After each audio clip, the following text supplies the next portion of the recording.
За сайн бацхан миний Монголын ард түмэн ялангуяа Монголон гэсэн сэтгэлтэй охид залуучууд миний өнөөдөр миний хүргээ та бүхэндээ ингээд халуун цус дахин нэг бичлэг хийхэд бэлэн болсон байна. Маш сонирхолтой мэдээллүүдийг цуглууллаа.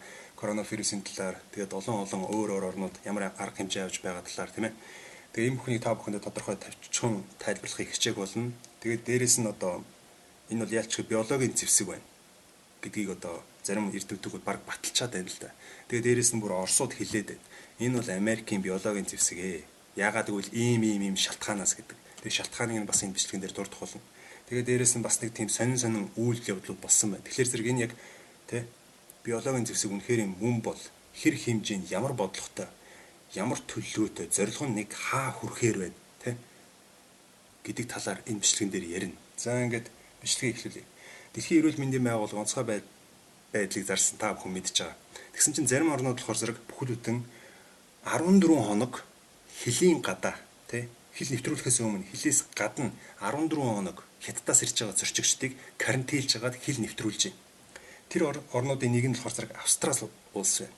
Австрали улс Зул сар гэдэг арал дээр 14 хоног хятадаас ирсэн зорчигчдыг карантинлж байгаад Австрали руугаа нэвтрүүлж байна. Бас Америкууд 195 иргэдийг 14 хоног Калифорнигийн цэргийн бааз дээр бас карантинлж байгаа юм байна. Тэгээд 14 хоног юу ч байхгүй бол суллах юм байна.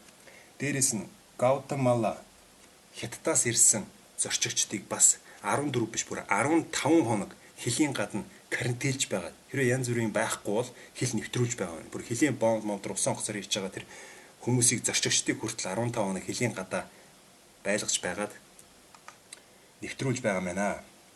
Тэгэд энэ вирус бүр хэр комплекстэй, бүр ямар айхтар нарийн хэрвээ өөр хүн боловсруулсан бол маш нарийн хийсэн байна.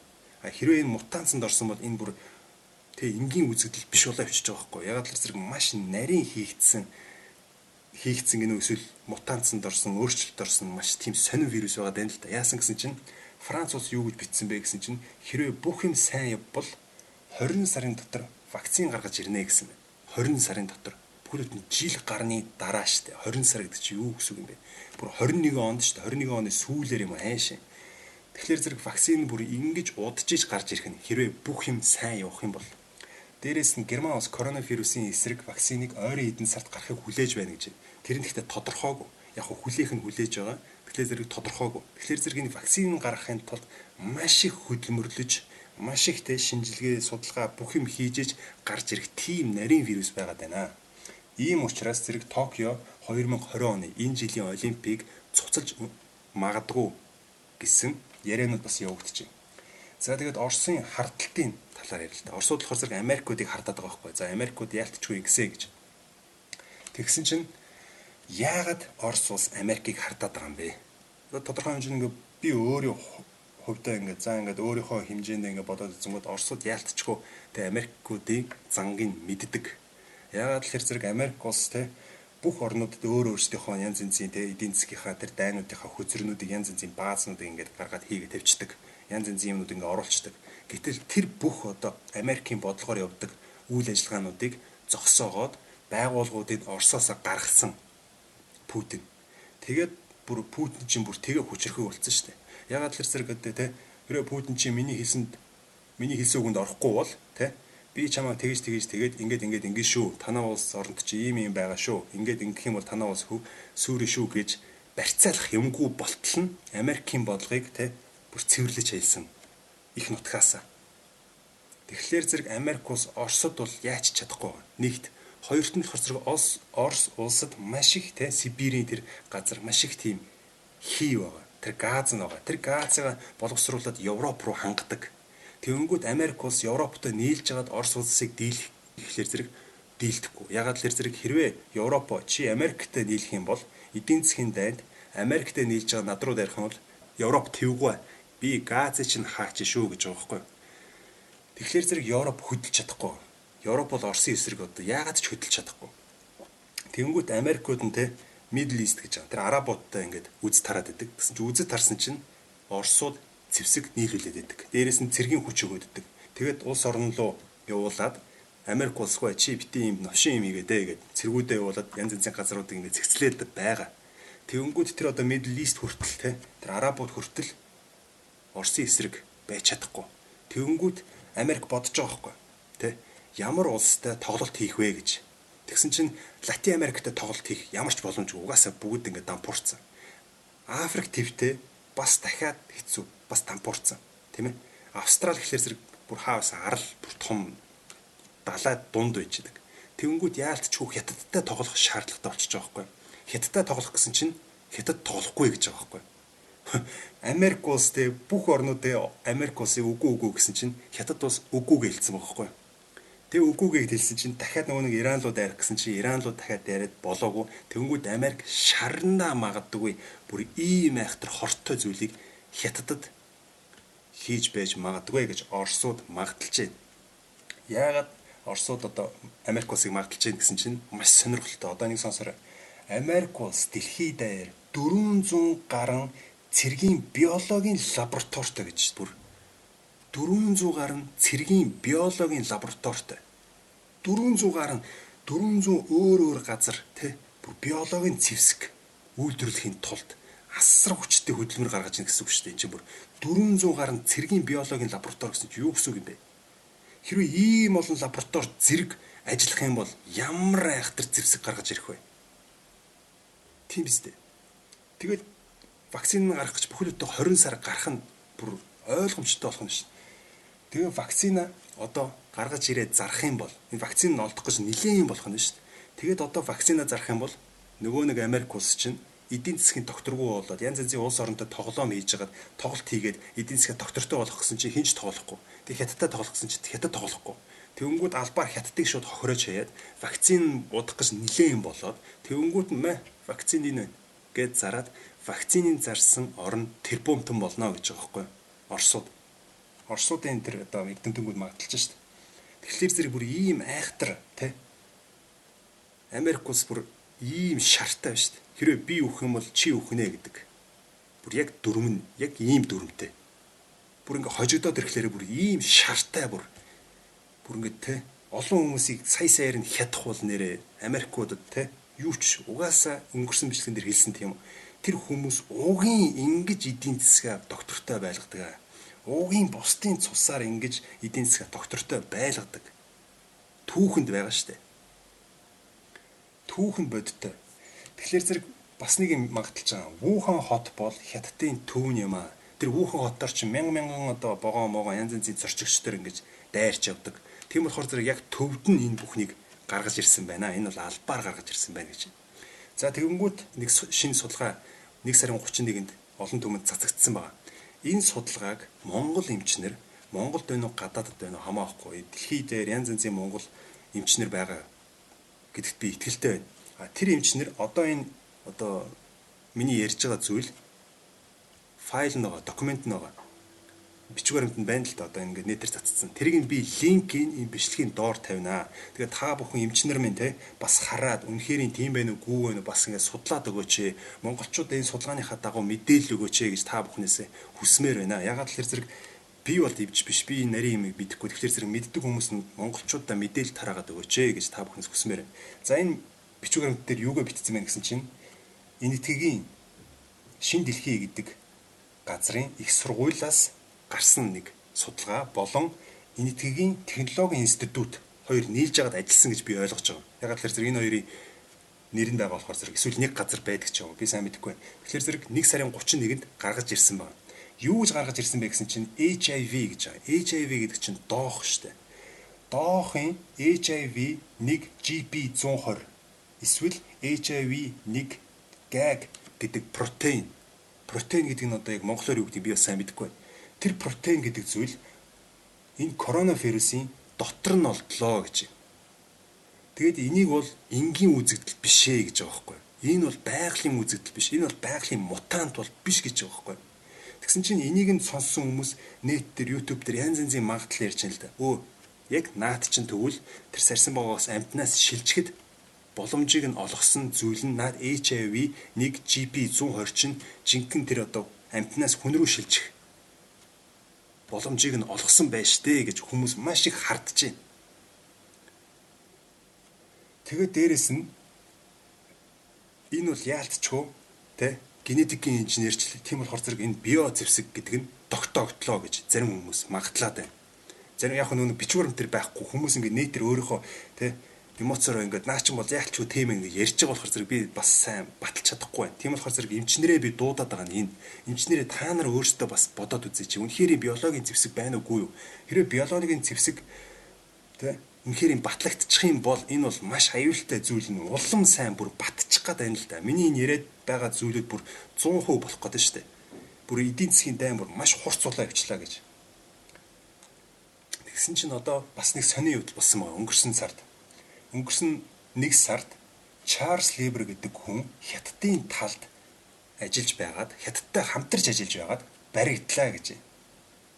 Тэгээ энэ хүн болохоор зэрэг сар болгонд $50,000 Хятадаас авдаг байсан байна. $50,000 сар болгон. Дээрээс нь энэ хүний амьдарч байгаа орчин нь $150,000-оос үнэтэй тийм үнэтэй орчинд энэ хүн амьдардаг байсан байна гэж. Тэгэнгүүт энэ хүн юу хийдэг байсан бэ гэсэн чинь Харвард сургуулийн лабораторид шинжлэх ухаан болон технологийн чиглэлээр өргөн тархсан бөгөөд шинэ нано материалын өвөрмөц шин чанарыг биологи болон анагаах ухаанд шинжлэх ухааны хэлх хязгаарыг бэхжүүлэх зорилгоор ажилладаг гэсэн байна. Тэгэд энэ ажлаараа өнгөрсөн жил 2019 онд шагнал авсан байна. Та бүхэн энэ сайт руу ороод бас энэ хүнийг бас судлаад үзээрэй те. Тэгэхээр зэрэг те Хятад бүр аргаа бараад энэ коронавирусын те эсрэг юмыг олох гээд Харвардд ажилдаг эрдэмтгүүдийг хүртэл өөрсдийн тал руугаа уруулах гэж оролдож байгаад баригдсан байна гэж би ойлгож байна. Тэгсэн чинь бас нэг өөр нэг цуу яриа явагдаад байна. Яасан гэсэн чинь өнгөрсөн жилийн 7 сард Канадын Winnipeg гэдэг лабораторийн газраас одоо бас нэг хятадын эрдэмтэн тэр хятадын эрдэмтэн яагаад тэнд ажиллаж байгаа гэсэн чинь эбологийн вирусыг бас те эдгийг хангаах янз янзын юм дээр бас ажиллаж исэн. Тим хятад эмч Канадын Winnipeg гэдэг лабораторийн газар ажиллаж байгаад тэндээсээ коронавирусыг хулгайлаад Хятадын Вухан хот руу аваачиж өгсөн. Энэ хэрэгээр саадуулагдаж янз янзын асуудал үүссэн байна. Өнгөрсөн жилийн 7 сард тэгсэн чинь одоо энэ нь худлаа. Ийм юм байхгүй. Энэ хүн баримтлагдаагүй. Энэ хүний зүгээр л те байцаас юм аа. Ийм байх магадaltaй гэж. Яагаад энэ хүний талаар яриад эхэлсэн гэсэн чинь хүмүүс өнгөрсөн жилийн 7 сард нэрээ ийм юм болсон штэ. Нэрээ коронавирус чинь тэгвэл Канадаас гаралтай юм байна штэ гэж сэжиглээд бөөн хэл яриа цуу тархацсан чинь интернет дээр одоо хариу ийм юм үзүүлж байна. Энэ бол худлаа шүү. Өнгөрсөн жилийн тэр мэдээ зэдээ чинь янз янзын хүмүүсийн ярьж байгаа юм чинь худлаа шүү гэж. Тэгэхээр зэрэг би одоо юу гэж ойлгож байна гэхээр зэрэг Хятад улс бол одоо өстө жинхэнэ цөм хямарч байгаа. Бүр айхтар хямарч байна. Одоо шууд бодит байдлыг харъя л да. Бодит байдал дээр энэ их олон мэдээллүүдийг аль нь үнийн аль нь худлаа юм тийм ээ. Тэгэхээр зэрэг одоо яг бодит байдал яг хөрсөн дээр хүмүүс яг ямар арга хэмжээ авч байгаа вэ гэдгийг дахиад нэг санацгаая. Вухан эмнэлгийн эмчнэр та нар бүгд мэдж байгаа бичлэг хийсэн. Янз янзын ойролж чарлж байгаа те. Стаж ачаалаа дийлэхгүй байна те. Инээ тэрэ би одоо гэр бүлээ бодоод энэ ажиллаж юм гэсэн янз янзын бичлэг тараасан. Тэр бичлэг тараасан эмчнэр одоо бүгд баригдсан байна. Бүгд баригдаад утсыг хураагаад бүх юмнуудын датанууд нь устгаад тэгээд дахиж юу яах юм бол ингээд хариуцлага тооцож байгаа. Яагаад гэсэн чинь Хятад улсын эдийн засгт маш муугар нөлөөлсөн энэ. Нөгөө хятадууд чинь бид нар одоо энийг контролд чадж байна гэж худлаа ярьсан байгаа байхгүй юу? Худлаа ярьсан гэж одоо бүгд дүгнээд эмчнэрийнх нь үгийг сонсоод эн чинь бүр контрол алдсан юм. Бүтээгдэхүүнүүд авахаа болио. Янз янзын бараанууд Хятадаас татхаа болио. Хятад улс бүр те жинхэнэ дэлхийд даяараа одоо гадуурхагдчихж байгаа. Дээрээс нь Турк улсаас одоо 200 сая маскыг захиалсан байна л да. Бүр Хятад улс шүү дээ. Хятад улс чинь өөрөө маск үйлдвэрлэдэг тэр одоо хэмжээгээрээ бүр дэлхийд номер 1 зөгтөн шүү дээ. Тэгсэн чинь Хятад улс өөрөө өөр улсаас Туркээс 200 сая маскыг захиалсан байна. Гэтэл Турк улс нэг жилд 150 сая маск үйлдвэрлэдэг. Тийм байхад 200 сая маскыг Туркээс захиалсан байна. Одоо ингэ байж байгаа бодит байдал. Тэгээд одоо нэтээр явж байгаа мэдээллүүдийг хооронд ингээд холбоод үзэнгүүт яалтчгүй ноцтой мэдээлэл болж таарлаа. Тэгээ эрдэмтүүдийн гаргаж байгаа тэр бичиг баримт инээ тэрэ тэгээ хүмүүсийн тэр дүгнж байгаа тэр дүгнэлт бол энэ коронавирус бол те энгийн нэг коронавирус биш байна гэдгийг бүртээ яалтчгүй батлаад байна. Яаж хахад дархлаас султай хүмүүст маш их хүн дээр нөлөөлдөг. Тэрнээсээ болж үхдэг гэж. Хүүхэд болон хөгшин хүмүүс. Дээрээс нь ядуу хүмүүсийг ярихгүй байна. Тэр өөрийнхөө дархлааг дэмжиж чадахгүй хүмүүсийг тэ яах юм бэ? Тэр хүмүүсийг тэгээ шууд үхэх гэж байгаа юм уу? Хэрвээ тусгал юм бол тэд нар чинь тэгэл асуудал болно шүү дээ. Тэгэхэд өнөөдөр манай Монгол улс чинь ямар их олон тэг гэр хорооллын ард иргэдтэй байлаа. Тэг чи ямар тэ амьдралын одоо амжиргаа маш доогуур байгаа. Тэ юун ийм худалдаж авах, юун өөрийнхөө дархлааг тэтгэх, бүр тэ нүүрс түлээгэж худалдаж авч чадахгүй маш олон ард иргэд байгаа шүү дээ. Тэгэнгүүт одоо нэг асуулт гарч ирж байгаа байхгүй. Энэ биологийн зэвсэг Америкаас гарч ирэхдээ зөвхөн энэ хятадын эдийн засгийг нураах гэж гаргаж ирвүү? Эсвэл энэ хятадын эдийн засгийг нураагаад бүр цааш нь ядуу хүмүүсийг цааш нь харуулах зорилготойгоор гаргаж ирвүү гэдгийг мэдмээр байгаа байхгүй юу? Хэрвээ энэ зорилго нь бүр цаашгаа гүнзгий бүр ядуу хүмүүс дархлаа суултай хүүхэд хөгшчүүлийг устгах тийм зорилготой гарч ирсэн бол манай монголчууд арга хэмжээгээ бүр өшөө илүү нэгтлэх ёстой. Дааж тэрийг би судлаад яг баталж чадахгүй байна. Гэхдээ маш том эрсдэл байгааг одоо энэ бичлэг дээр одоо энэ гаргаж ирж байгаа тэр эрдэмтэнгийн тэр бичиг цааснаар харахад нэлээд аюултай юм шиг санагдаад байна. Гэхдээ монгол эмч нар минь тэрийг нь бас хараад дүгнэлцээд өгөөч. Бас үнэхээр энэ тийм байх үгүй байна те. Одоо та бүхэнд бас нэг сонирхолтой юм танилцуулъя. Энэ хил хамгаалах ерөнхий газар гэдэг сайт байна. Энэ удаарда Монгол улсын засгийн газрын шийдвэрээр Монгол хятадын хилийн бомбтуудаар зорчих иргэдийн хөдөлгөөнд хийсэн хязгаарлалтыг шинчиллээ гэж байна. Одоо энэ гуравт улс хоорондын ачаа тээврийн автомашин тийм ээ үндсэн жолооч нарыг замын бомбтоор улсын хилээр нэвтрүүлнэ гэж байгаа байхгүй юу? Тэгэхээр чин зэрэг бүрэн хаагаагүй шүү дээ. Одоо хүртэл эдгээр чин бизнесээ бодсоор л байгаа юм байна шүү дээ. Зарим орнууд хятадаас ирж байгаа иргэдийг бүхэлдээ өөр нэг арал дээр 14 хоног карантинлж байгаад тэгээд өвчнгүй бол за хил нэвтрээ гэж оруулж ирж байна. Америк улс бүр 195 иргэнийг бүр Калифорнигийн цэргийн бааз дээр карантинлсан байгаа. Юмыг яаж мэдхүүгээд 14 хоног. Гэтэл манай Монгол улс эдийн засгаа бодоод чөлөөтэй хамаагүй янз янзын жолооч нарыг өвчтэй юм өвчгүй юм шууд шалахгүйгээр оруулж ирсээр л байгаа юм ба штэ. Магадгүй одоо хэлхэл байх л да. Бид нар одоо тэр халууны хэмждэг аппаратаар ингээд шалгаад байж байгаа гэж. Гэхдээ эн чинь яагаад 14 хоног хилийнхаа гадна карантинлж байгаад оруулж ирээд байгаа юм? Та бүгдийг ингээд халууны хэмжиж байгаа хооронд чинь халуунд чинь хэмжигдэхгүй тэмцтэй. 14 хоногийн дотор илэрнэ гэж штэ. Эхний 2 3 өдөр юу ч илэрхгүй. Тэгээ илэрхгүй Монгол руу орууллаа. Нөгөөх нь гэр бүлтэйгээ уулзлаа инээ тэрэ. Тэгээ нөгөөх нь цаашаа ингээд тарах чинь. Эн чинь биологийн зэвсэг болж таарах гэдэг штэ. Гэтэл өнөөдөр манай Монголд хэр их тархлаа муутай хөгшин хүмүүс, жоохон хүүхдүүд тэгээ амьдралын амжиргааны доогуур хэмжээнд амьдарч байгаа. Бүр тэрнээс доогуур амьдарч байгаа. Бүр дархлаагаач дэмжих байдахгүй, хоолойч олж иж чадахгүй ард иргэд хэр их байгаа вэ? Тэгэхэд энэ юм хилээр даваад ороод ирэх юм бол асар том аюулыг авчрах гэдэг шүү дээ. Зүгээр шууд тэр 3 өндөрлөгт бас улсын хурлын тэр одоо 76 гишүүнд хандж хэлье. Та бүгд Монголын сайн сайхны төлөө ард иргэдийн төлөө тангараг өргөж байгаад наад суудал дээрээ сууж байгаа. Хэрвээ та нар тангараг өргөсөн л бол цаацтай байдаг шүү. Цаацтай байд юм шүү. Шууд биеэр чинь толгойг чинь цаазлахгүй ч гэсэн тэнгэрийн цааз гэж байдیں۔ Ягаад л тангараа өргөө сууж байгаа болохоор. Яагаад тэгэхээр зэрэг мянган хүмүүсийн амьдралын ирээдүйг та нар шийдэж байгаа болохоор. Хэрвээ тэр коронавирус орж ирээд бүр хамгийн муугар бодъё. Орж ирээд асуудал үүсээд мянган хүмүүс хохирох юм бол энэ мянган хүмүүсийн хохирол та нарын гаран дээр ирнэ шүү. Яагаад гэвэл та нар тангараг өргөж олон мянган хүмүүсийн ирээдүйг бид нар шийдэж чаднаа гэд тангаргалж ягаад наа суудал дээр сууж байгаа. Гэтэл өнөөдөр зарим нь юу гэнэ вэ? Суудлаа тэдэн саяар зарын маа гэсэн бичлэг яваадж байгаа шиг.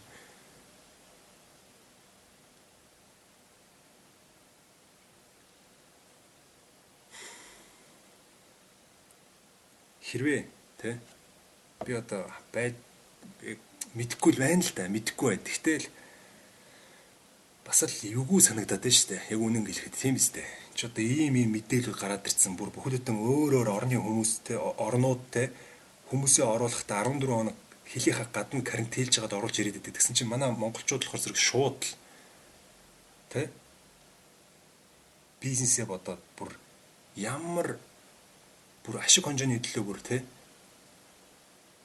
яалтч өдөр одоо төрч ёсонд Монголын төрч ёсонд тэгээ бичсэн байд юм бэлээ. 8 ч хүн төрд орж болохгүй гэж. 8 ч хүн бизнесмен хүн төрд орж болохгүй гэж. Бизнесмен хүн бизнесмен л байд юм байна.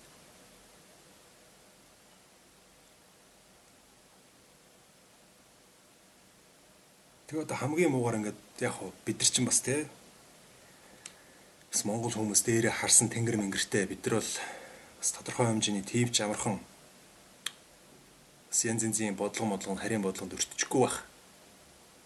Би бас тэрэнд бас итгэж байгаа. Гэхдээ л сэрэмжтэй л байх хэрэгтэй. Тийм үстэй.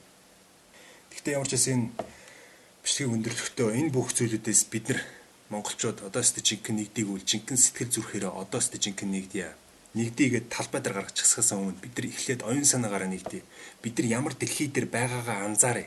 Анзаарчлаа. Одоо ингээ анзаарчлаа. Хэрвээ бид нар эдийн засгийн дайн дунд бие бинийгээ гэсэн сэтгэлгүй те бие бинийгээ гэхгүй бол бид нар зүгээр шууд 11 сая ард иргэдийг карантинлжээд тахад 3 сая ард иргэд юу юм бэ тийм үстэй. Одоо энэ гадны сайдыг харсан мэт Монгол улс дээр ганц ч тэр аюулын улаан цэг байхгүй шүү дээ. Магадгүй энэ төлөвлөлтөй байж магадгүй шүү дээ. Магадгүй гэж би яг тийм гэж хэлээгүй. Магадaltaж чинь энэ сэрэмжтэй байх хэрэгтэй монголчууд. Тэгээд өнөөдөр монголчууд яагаад энэ их бичлэг үзээд байгаа юм те? Яагаад миний энэ бичлэг яваад байгаа гэдэг зарим хүмүүс ойлгохгүй байна л да. Урд нь тулгаа ийм зөндөл ярьдаг байсан. Одоо та нар сонсч гин инээ тэрэг. Яагаад гэхлээр монголчууд аюулыг мэдэрсэн. Жинхэнэ бодиттой юм байна. Энэ аюулчин бодиттой юм гэдгийг мэдэрсэн. Аюулыг мэдэрсэн хүн маш сэрэмжтэй байдаг. Маш сэрэмжтэй байгаа болохоор зэрэг энэ бүх мэдээллүүдийг шууд хүлээж авч чадаад байгаа.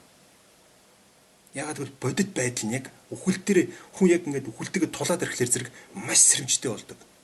Яг одоо энэ цаг үед нь би чадах чинээгээр зөв мэдээллүүдийг ингээд чадах чинээгээр өгнө. Тэгээд дээрэс нь би магадлаа зөв байна уу буруу байна уу. Дээрэс нь геополитик эдийн засгийн дайн инээ тэрэ. Тэгээд дээрэс нь энэ хүмүүс тодорхой хэмжээнд яг сэрэмжтэй байгаа дээрээ мэдээллүүдээ авсан дээрээ тодорхой хэмжээнд сэрж эхэлнэ. Энэ сэрэлт нь зөв байгаасаа гэж би найдаж байна. Сэрэгтэй бие биенийг хайрлах сэрээсээ. Монгол хүмүүс чинь цөөхүлээ юм байна. 3 саяулахнаа юм. Бүхэл бүтэн 11 сая ард иргэдийг шууд те карантинлээ зүгээр ингэж яхад 3 сая хажууд нь юу юм бэ? Тийм биз дээ. Тийм болохоор зэрэг бид нар бие бинийгээ хайрлах хэрэгтэй юм байна. Бие биендээ амь нэг байх хэрэгтэй юм байна. Тэгэхгүй бол энэ харийнхан чинь айхтар юм байна. Дээрээс нь үу уламжил, өвгдээцийнх үүх түүхийг бид нар бүр үгүйсгээд үүх түүхээ бүр зүгээр мартаа цааш нь жийтлээ харийн хүмүүс тархиа угаалгацсан байна гэдгийг бас энэ бичлэгээс ойлгож байгаа бох.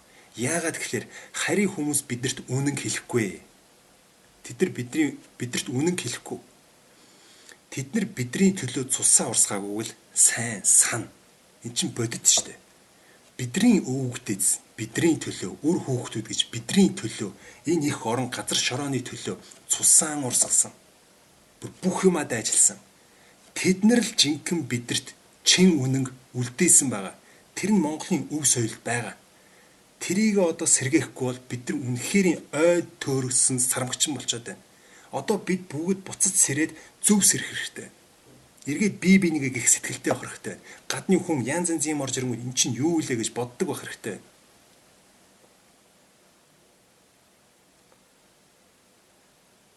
Хэрвээ бие бинийгээ гэхгүй бол эднэр бол бидрийг те бид нар бол маш их баялагтай. Маш их баялагтай. Энэ газар дурга маш их баялаг байгаа. Энэ баялагийг эзэгнээд байгаа нэг 3 сая ард иргэдийг те чад хийчихье. Коронавирусээс болоод энэ 3 сая ард иргэд чад хийчлээ. Энэ те энэ уудам талыг одоо хийн эзэгнэх үгээд гадныхан бас ярилцсан байж магадгүй шүү дээ. Үгүйсэхгүй шүү дээ. Тийм үстэй энэ хятад метод чинь те албаар те хэдэн саяараа үхсэн ч хамаалга манай хятад улс 100 сая үхсэн ч хамаалга. Энийний нэг вирус нь ороод Монголд хохирол учруулж байх юм бол хятадд эн чинь сайн шүү дээ. Давхар хэдий одоо хятад улс маш том хохирол амсаж байгаа ч гэсэн маш том хохирол амсаж байгаа ч гэсэн энэ хохирлоо Монгол улсын газар шороогоор нөхчүүл яах вэ? нөхөн гэсэн бодлоготой хийж байвал яах вэ? Тэр бодлогын энэ 76 гишүүн мэдхгүй тархиа угаалгацсан эргэн тойрны тэр гишүүдийн хамтарч ажиллаж байгаа тэр гишүүдийг хүрээлсэн тэр хүрээлэл нь харийн бодлогын тархи угаагчд байвал яах вэ? Тэгээд юу ч болоогүй юм шиг тархийг угаагаад байвал яах вэ? Одоо энэ сайтн дээр харсан шиг сайтн дээр юу вэ? Тэр аюулын улаан цэг Монголд байгаагүй шүү дээ. Тэр улаан цэгийг би хараад энэ бүх бодлоор ширж байгаа байхгүй юу? Юу вэ? Сайтн дээр юм байгаа юм чинь, тэ? 76 гишүүд дээр бүр илүү явж байгаа. Энэ 76 гишүүд бүр бүр чигэн бүр хийсвэр газар явж байгаа юм байна шүү дээ. Тэгэхээр зэрэг монголчуудаа би одоо ингэж чадах чинээгээрээ мэдээллүүдэд цуглуулад жоохон ч гэсэн нэмэр болоосаа гэж энэ бичлэгийг хийж та бүхэндээ хүргэж байна. Тэгээ энэ бичлэгийн гол зорилго нь болоод энэ гол зорилго нь болохоор зэрэг монголчуудыгаа нэгтгэхтэй сэтгэл зүрхээрээ нэгтгэх. Бие биений гэсэн сэтгэлийн өдөөж тэр галыг насах. Энэ бол бичлэгийн гол зорилго нь байгаа. Тэгээд газар нутаг өвөгт эцсийн тэр өвлж үлдээсэн тэр өв соёл энэ бүхэн энэ бүх одоо эдийн засгийн дайны дунд жинхэнэ тэсэж гараад Монгол улс минь удахгүй дахин сэргэн мандаж энэ дэлхийн давцсан дээр энэ эдийн засгийн дайн махан дээр жинхэнэ манлайлан цойлж гарч ирээд энэ дэлхий дээр хүн төрлөختөн яаж амьдрах ёстой гэдэг жинхэнэ нүүдэлчингийн өв соёлоор бүхэл бүтэн дэлхийг засаглах утгавай гэж энэ бичлэгээ өрөөгөөд өндөрлөё. За ингээд анхаарал тавьж сонссон та бүхэндээ маш их баярлалаа. Дараа уулзлаа. Түр баяртай. Авдар дотроо судар минь багтдаг. Атныхаа нуруунд гэр минь багтдаг. Өргөөн тоноор минь наран багтдаг. Өнгөлцгэн дотор минь орчлон орчдгоо.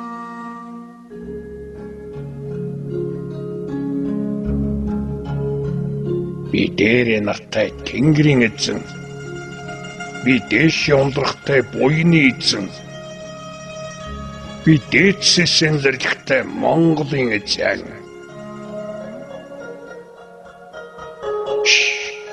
Чимээгүй. Эвдэр вэсвэд чин улсын босгоны бол Монгол шүү. Эвэл вэсвэд Чингис богдын бүрэн Монгол шүү. Энэ бол бидний зүрхний бичээсээ эвэлсэн цагтаан цөө Монгол олны олноос дутхгүй. Олны олноос